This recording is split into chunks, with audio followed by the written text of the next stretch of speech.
Channel को subscribe कर bell icon जरूर प्रेस करें हमारी न्यू वीडियो। उमरिया जिले के बिलासपुर चौकी अंतर्गत ग्राम मानिकपुर में युवक हरवंश प्रसाद महार द्वारा पेड़ से लटककर अपनी जीवन लीला समाप्त कर ली गई। मृतक के परिवार का कहना है कि वह अपने से फांसी पर नहीं झूला बल्कि उसे मारकर फांसी से लटकाया गया है। परिवार वालों ने आरोप लगाया कि रात 9:30 बजे हरवंश भोजन कर रहा था।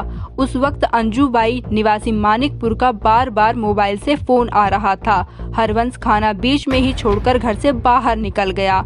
उसके बाद रात 12 बजे हरवंश की पत्नी को हरवंश के नंबर से ही फोन आया कि सविता तुम अपने बच्चों की अच्छी तरह से देखभाल करना, हरवंश बहुत दूर चला गया है। तब पत्नी ने अपने ससुर को यह बात बताई। तब ससुर द्वारा रात को ही खोजबीन शुरू की गई।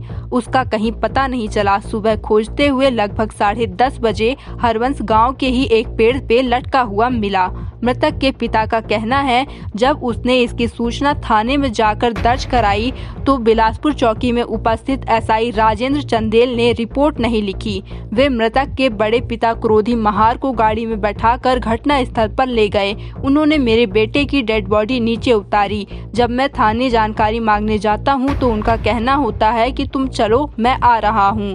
ऐसा लगता है कि पुलिस वाले इस मामले में मिले हुए हैं और इस मामले को दबाना चाहते हैं।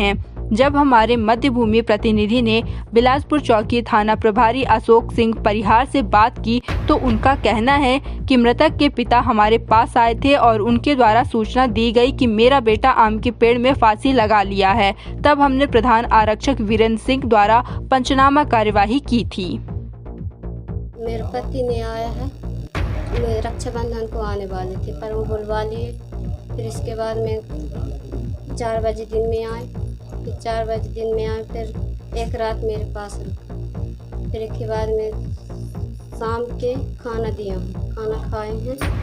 फिर खाना खाने के बाद में फ़ोन आया 5-6 बार, छोड़ के थाली खिसका के चल गया। फिर लौट के वापस नहीं आया। फिर इसके बाद में 12 बजे रात फ़ोन आया विजय के मोबाइल से, मेरा पति के मोबाइल से आया, मतलब विजय लगाए, विजय बात कर। फिर कहा तुम्हारे पति ने बहुत दूर चले गए हैं, अपने बच्चे को देखभाल अच्छे से करना। हम लोग देखे वहाँ 10 बजे, तो वहाँ हम देखे, वहाँ रोते मारते रहे। बस्ती के लोग भाग कर सुने तो दौड़े। फिर इसके बाद में वो भाई हमारा क्रोधी वो देखकर वहाँ से लौट के गया। गोपाल सिंह ने फ़ोन किए चौकी को, तो कहें कि जब कोई आएगा तब हम जाएंगे। तो मेरा भाई को क्रोधी को वहाँ भेजा गया। वहाँ गए तो वो गाड़ी 100 नंबर वहाँ खड़ा था। वो जैसे गए हैं वैसे उसको बैठा के गाड़ी में और ले आए हैं। वहाँ रिपोर्ट नहीं लिए हैं और आकर हमको नहीं बुलाए हैं और आकर और सीधे गए हैं और वहाँ से फांसी से छोड़ के और नीचे सुबह के। इसके बाद में फिर मेरे को बुलवाए हैं तो मैं जाके वहाँ गया हूँ तो वहाँ मैं कुछ नहीं कह पाया। फांसी चाची चाचा देखे तो बताएं, तो हम चले गए तो देखे तो एक पैर तो ऐसा है और ये मारा हुआ है, मार के गड़ाया है, ये फांसी में झुला दिए सीधे। और इसका कोई इंक्वायरी नहीं होता, न एसपी सुनता है और न ये चौकी वाले सुने। ना हर बात से फांसी लगा लिया, मेरे को नहीं बुलाया कोई, ना कोनो चर्चा हुई। मैं भी अपने दुख में अपने घर में पड़ा था।